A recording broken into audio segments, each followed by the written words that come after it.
आज हम पढ़ेंगे आइंस्टीन फोटो इलेक्ट्रिक इक्वेशन। इससे पहले हमने लेनार्ड एक्सपेरिमेंट पढ़ा था और लेनार्ड एक्सपेरिमेंट में ऑब्जर्वेशन लिए थे, उसके जो रिजल्ट आए थे उनको हमने डिस्कस किया था। कैसे लाइट की इंटेंसिटी को वेरी करने से फोटो इलेक्ट्रिक करंट वेरी होता है, कैसे फ्रीक्वेंसी को चेंज करने से उसकी कट ऑफ पोटेंशियल चेंज होती है, और कैसे हम पोटेंशियल डिफरेंस को वेरी करते हैं तो फिर जो फोटो इलेक्ट्रिक करंट है किस टाइप से वेरी होता है और कैसे जा कर के कांस्टेंट हो जाता है। तो ये सब ऑब्जर्वेशन हमने लिए थे और अब हम इसकी एक इक्वेशन पढ़ेंगे जिसको हम बोल रहे हैं आइंस्टीन फोटो इलेक्ट्रिक इक्वेशन। तो आइंस्टीन ने भी उसी चीज़ को डिस्कस किया है। उसने बताया है, Einstein explain photo electric effect on the basis of quantum theory. जैसे मैंने आपको बताया था कि लाइट जो इंसिडेंट हो रही थी वो दो टाइप से इंसिडेंट हो सकती है, एक वेव फॉर्म है, दूसरा जो है वो पार्टिकल फॉर्म है। तो फोटो इलेक्ट्रिक इफेक्ट को हम प्रूफ करें, एक्सप्लेन करें, उसके लिए हमें लाइट की जो नेचर है उसको हमें कंसिडर करना होगा पार्टिकल नेचर। दो टाइप के नेचर होते हैं, मैंने आपको बता दिया था, लेकिन फोटो इलेक्ट्रिक इफेक्ट में हमें उसको पार्टिकल नेचर कंसिडर करना होगा। तो इसने भी यही बताया है, Einstein explain photo electric effect on the basis of quantum theory of Planck. Planck ने जो बताया था उसके अकॉर्डिंग कि E is equal to H nu, particles जो है उसकी energy E is equal to H nu है, that is function of means energy is function of frequency. When a light incident on a metal surface, then one photon give its whole energy to one electron। मैंने आपको बताया था 1-to-1 interaction होता है। एक photon incident जो होता है वो एक इलेक्ट्रॉन को अपनी होल एनर्जी जो है वो उसको दे देता है। 1-to-1 इसमें इंटरेक्शन होता है, give its whole energy to one electron. If this given energy is greater than work function और threshold energy, then electron emit ejection हो जाएगा फ्रॉम मेटल। तो हम इसको बताएंगे, this energy of electron is use in two part. दो part में ये यूज आती है। किस किस पार्ट में मैंने आपको बताया था कि कंसिडर करें कि ये एटम है, बहुत सारे एटम हैं सरफेस मेटल के अंदर, और ये उसका न्यूक्लियस है और ये इसकी बहुत सारी ऑर्बिट है,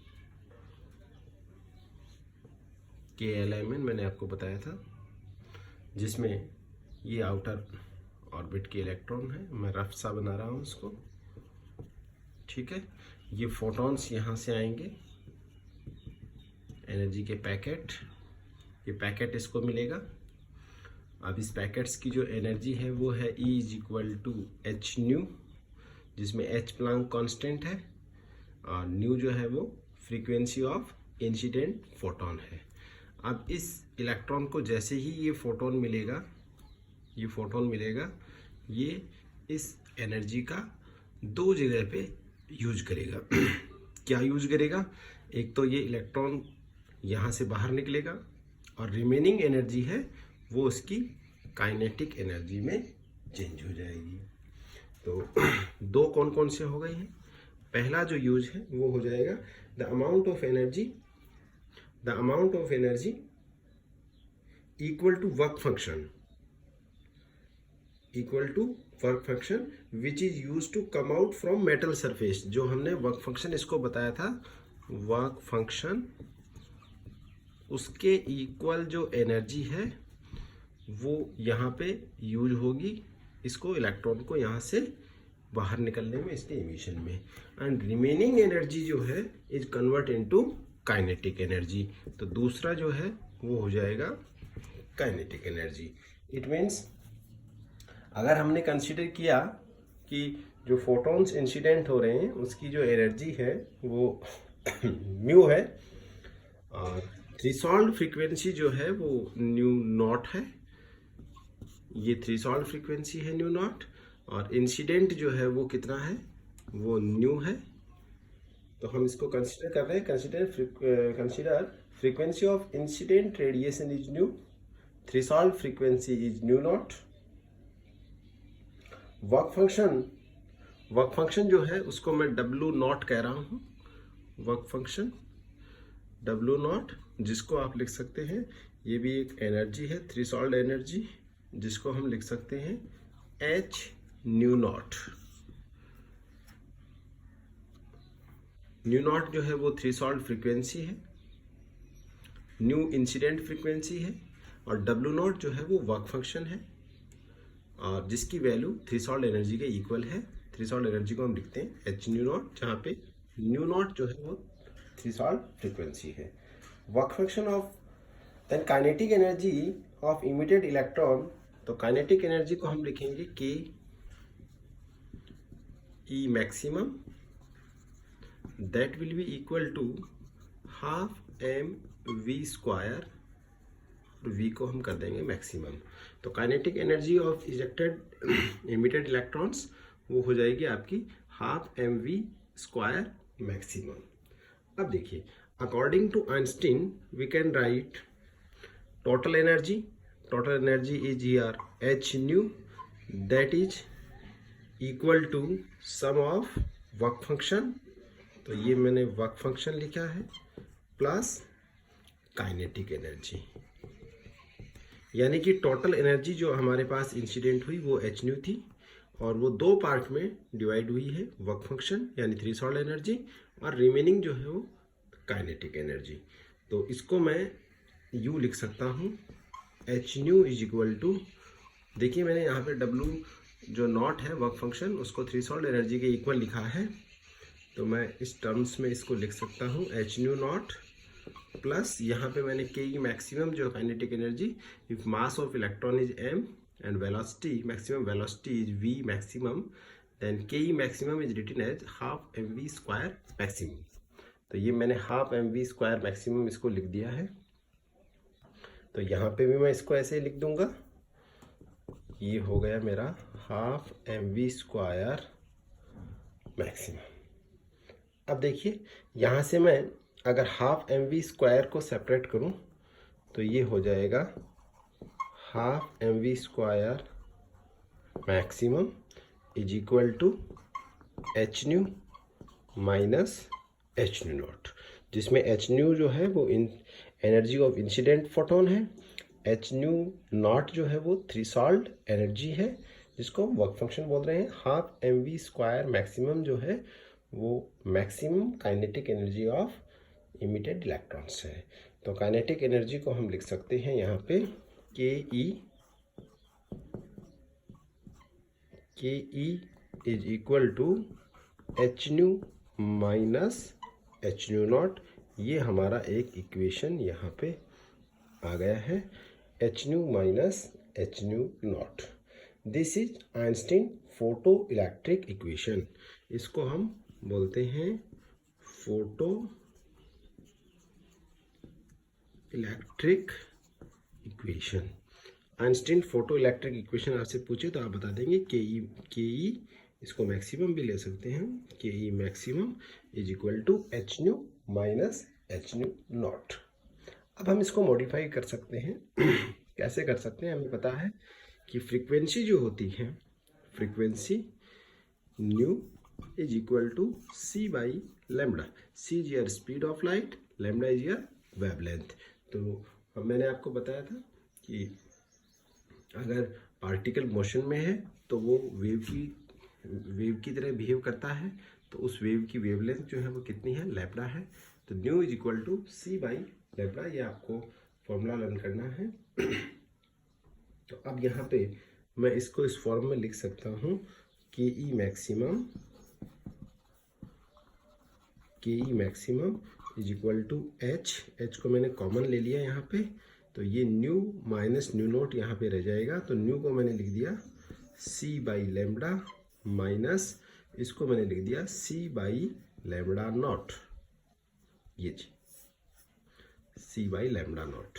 lambda naught is your threshold wavelength, nu naught is your threshold frequency, and lambda not is your threshold wavelength, and lambda is your wavelength of incident photon, because a wave is associated with a moving particle, that's wavelength is given by lambda.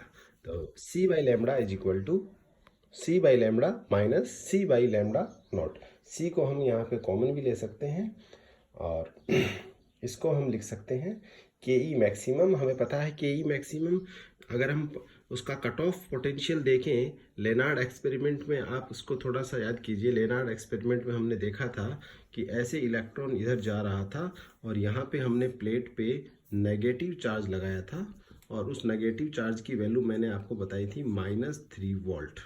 ये -3 volt जब लगा रहे थे तो photo electric current जो flow हो रहा था उसकी वैल्यू 0 हो गई थी. तो इसको मैंने कहा था -3 वोल्ट को मैंने कहा था कट ऑफ वोल्टेज, यानी कि इस वोल्टेज पे कोई भी इलेक्ट्रॉन जो इमीटर से कलेक्टर की तरफ जा रहा था वो कलेक्टर पे नहीं पहुंचेगा. कलेक्टर पर पहुंचने से पहले ही वो रुक जाएगा. इस वोल्टेज को, नेगेटिव वोल्टेज को हमने कहा था कट ऑफ वोल्टेज. तो इस वोल्टेज पर जो इसकी एनर्जी हो जाएगी वो हो जाएगी -3E. ये एनर्जी हो जाएगी, क्योंकि एनर्जी जो है वो इलेक्ट्रॉन वोल्ट में हम लिखते हैं. तो वी वोल्टेज है वो 3 हो गया है और E यहाँ पे चार्ज ऑफ इलेक्ट्रॉन है.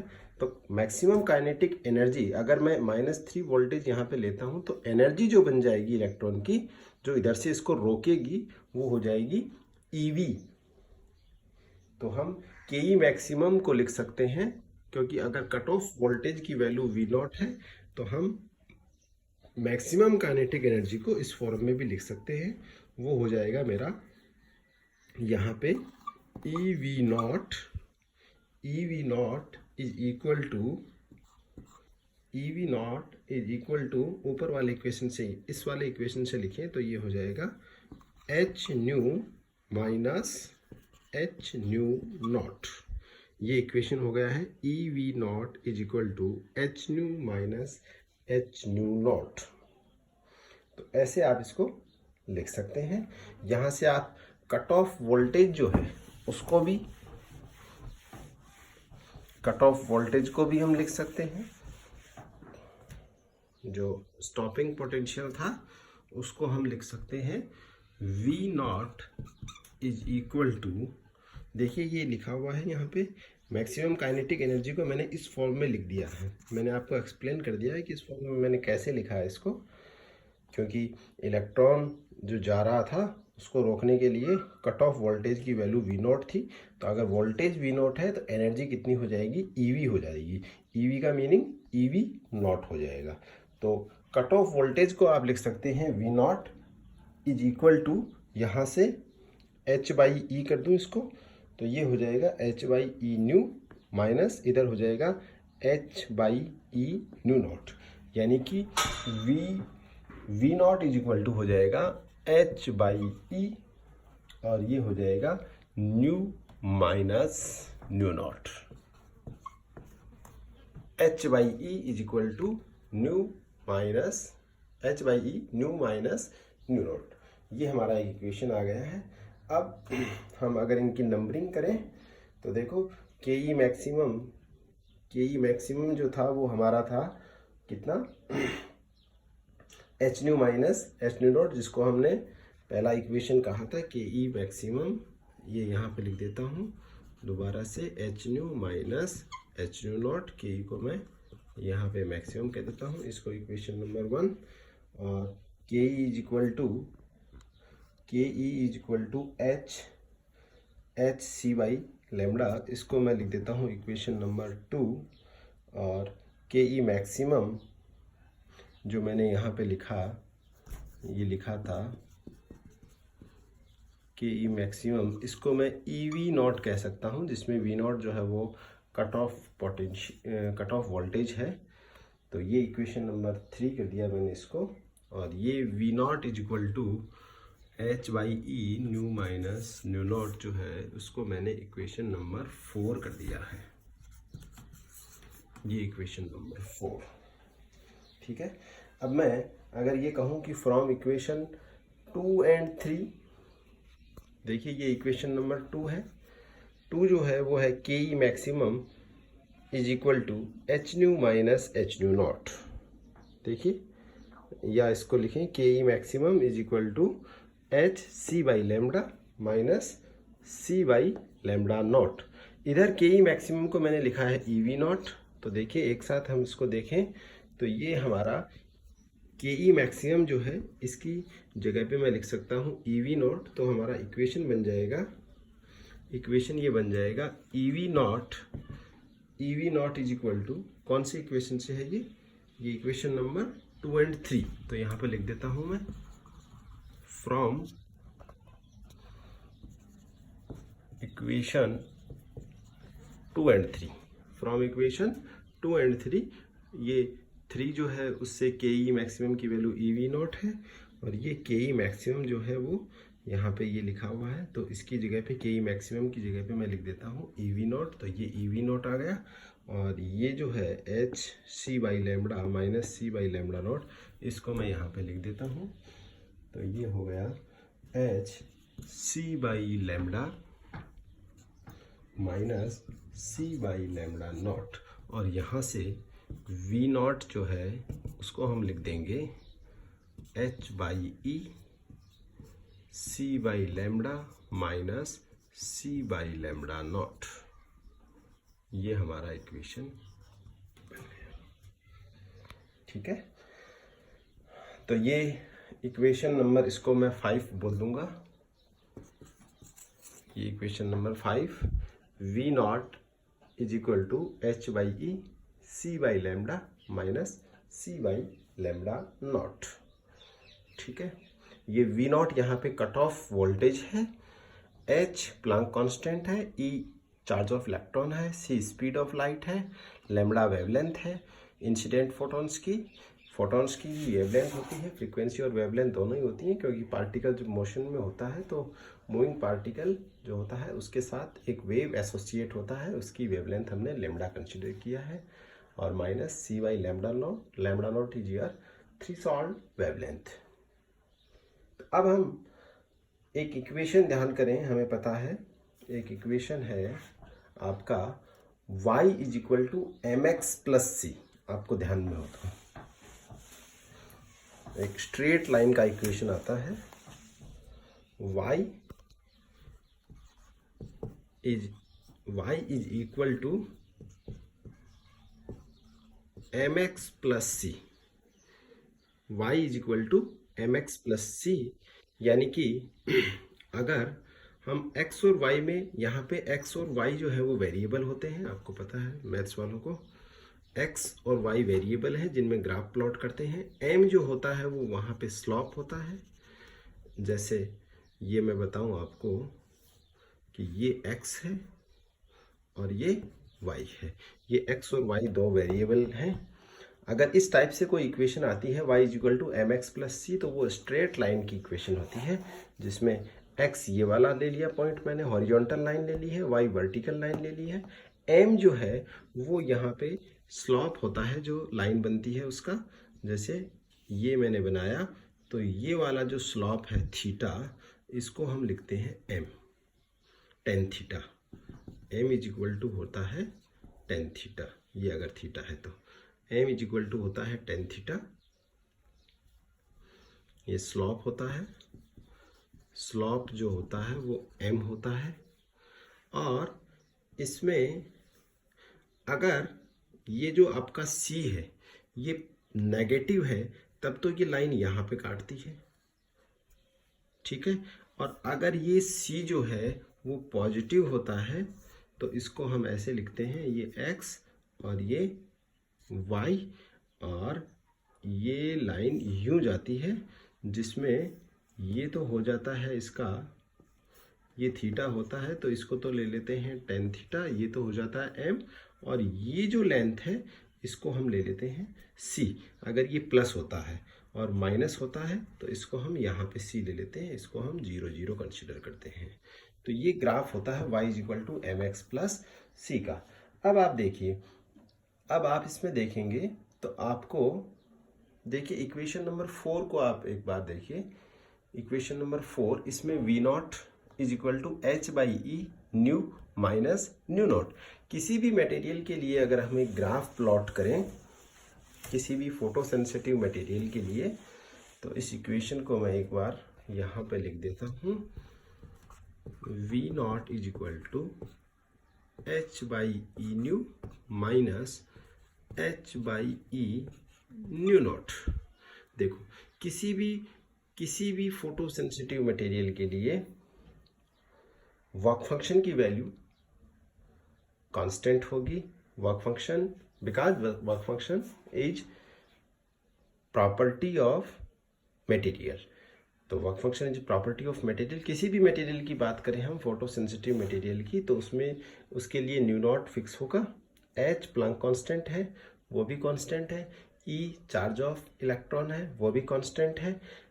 तो यहाँ पे इंसिडेंस फ्रीक्वेंसी को हम वेरी करेंगे तो कट ऑफ वोल्टेज चेंज होगा। यानी कि वेरिएबल इस इक्वेशन में, इक्वेशन नंबर 4 जो लिया है मैंने, इसको ओपन करके लिख दिया है मैंने यहाँ पे। H by E nu minus new note था, उसको मैंने अलग अलग लिख दिया।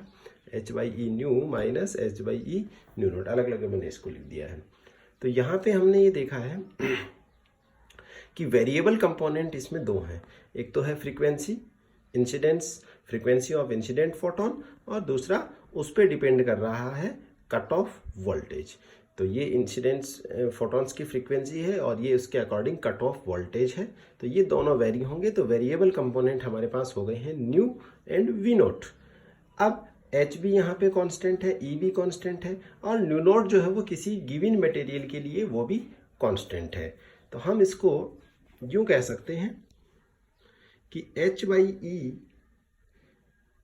ई जिसमें एच प्लैंक कांस्टेंट है और ई इसके अंदर चार्ज ऑफ इलेक्ट्रॉन है। तो अगर हम इसमें ग्राफ इसका प्लॉट करें तो वो स्ट्रेट लाइन का ही ग्राफ आएगा। क्यों आएगा देखिए, इसको हम लिख सकते हैं y, एच बाई ई इसको हम m कर दें क्योंकि वेरिएबल कंपोनेंट हमारे पास न्यू और ये है।